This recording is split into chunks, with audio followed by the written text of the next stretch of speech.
రాష్ట్రంలో కాంగ్రెస్ పార్టీకి అనుకూలంగా గాలి వీస్తోందన్నారు మైనపల్లి హనుమంతరావు. ఈసారి సిద్దిపేట ప్రజలు కూడా కాంగ్రెస్ పార్టీ వైపే ఉంటారని చెప్పారు. రేపు సిద్దిపేటలో సీఎం రేవంత్ రెడ్డి పర్యటన నేపథ్యంలో కలెక్టర్ కార్యాలయం దగ్గర హెలీప్యాడ్ ఏర్పాట్లను మైనపల్లి పరిశీలించారు. రేపు జరిగే రోడ్ షోను విజయవంతం చేయాలని కోరారు.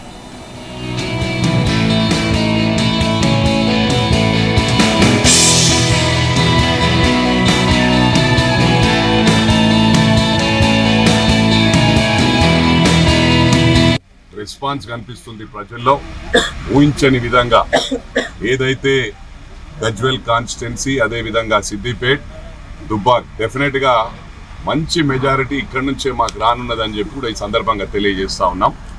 ఎందుకంటే ప్రజలందరూ కూడా గమనిస్తా ఉన్నారు, ఎప్పుడు అందుబాటులో లేని వారికి ఓటు వేయడము వృధా పోయిందని చెప్పి ప్రజలే అంటా ఉన్నారు. అది ఎవరి గురించి మాట్లాడుతుందో మీకు తెలుసు. ఒకరేమో ఫోటో హరీష్ గా పేరు పొందిండ్రు, పొద్దున ఇక్కడ కనబడి సాయంత్రం మొత్తం ఎక్కడో కనబడుతారు. ఓన్లీ ఫోటో తీసుకొని చేయి కలపడానికి కూడా సమయం ఉండదు. తప్పకుండా ఇలాంటి వారికి బుద్ధి చెప్పనున్నాం. సమస్య లేదు వదిలిపెట్టేది, మేము వెంటాడుతాం.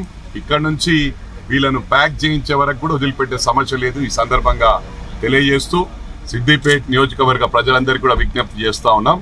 రేపు రోడ్ షోకి వచ్చి అందరూ జయప్రదం చేయాలని చెప్పి కూడా మేమందరికి కూడా విజ్ఞప్తి చేస్తా ఉన్నాం. ఓన్లీ ఇది కాన్స్టిట్యున్సీ మట్టుకే, ఇక్కడ సిద్దిపేట్ కాన్స్టిట్యున్సీ ప్రజల కోసమే గౌరవ ముఖ్యమంత్రి గారు రానున్నారు, వారు ఒక మెసేజ్ ఇవ్వనున్నారని చెప్పి కూడా ఈ సందర్భంగా తెలుసు.